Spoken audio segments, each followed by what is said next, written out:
صحابہ کرام علیہ مردوان کے معمولات دیکھیں تو وہ قرآن مجید فرقان حمید پڑھنے کے لیے اپنے ایام اس طرح خاص کر لیتے تھے کہ 7 دن کے اندر کمپلیٹ کر لینا ہے۔ بلکہ حضرت عثمان غنی رضی اللہ تعالیٰ عنہ کو آپ نے وہ منزلیں خاص طور پر متعین کی تھی کہ آپ پہلی سورہ فاتحہ سے لے کر یعنی جمعہ المبارک کو شب آپ سورہ فاتحہ سے لے کر سورۃ المائدہ یعنی آپ سورۃ الانعام سے پہلے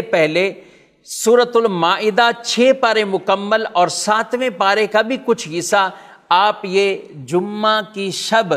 یہ تلاوت فرما لیا کرتے تھے۔ پھر آپ اگلے دن یعنی ہفتہ اور اس کی رات آپ کیا پڑھتے تھے؟ آپ رضی اللہ تعالیٰ عنہ سورۃ الانعام سے شروع فرماتے اور سورۃ الہود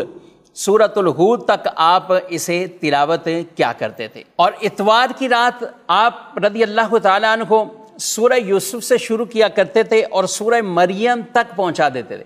یہ آپ تلاوت فرمایا کرتے تھے۔ اور پھر آگے جب پیر کی رات آتی تو آپ سورۃ طٰہٰ سے آپ شروع فرماتے اور سورہ طاسین میم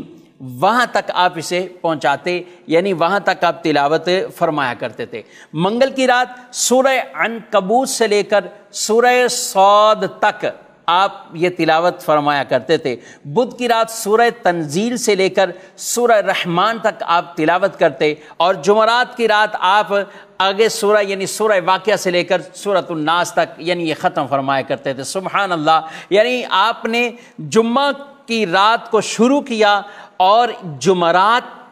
تک آپ نے یہ کمپلیٹ کر دیا۔ اب اگلا دن جمعہ ہے، پھر جمعہ کی رات سے نیا آغاز کرتے تو گویا کہ آپ 7 دن کے اندر قرآن مجید فرقان حمید کی تلاوت کو مکمل فرما لیا کرتے تھے۔ یہ حضرت عثمان غنی رضی اللہ تعالیٰ عنہ جو کہ جامع القرآن بھی ہے، قرآن سے ویسے ہی ان کو ایک ایسا لگن تھا، پیار تھا اور قرآن سے بڑا تعلق تھا، یہاں تک کہ آپ جب شہید بھی کیے گئے تو اس وقت بھی آپ کی گود مبارکہ میں قرآن مجید فرقان حمید تھا۔ آپ تلاوت کرتے ہوئے اسی حالت میں آپ کو ان بلوائیوں نے شہید کیا اور آپ اس وقت بھی قرآن پاک کی تلاوت فرما رہے تھے، یہاں تک کہ آپ کے جسم مبارک جو زخمی ہوا اس سے جو خون نکلا، اس خون کے کچھ چھینٹے بھی اس کلام پاک کے اس حصے پر وہ پڑے، یعنی آپ گویا کہ قرآن پڑھتے پڑھتے ہی آپ دنیا سے رخصت ہوئے اور مرتبہ شہادت آپ کو نصیب ہوا۔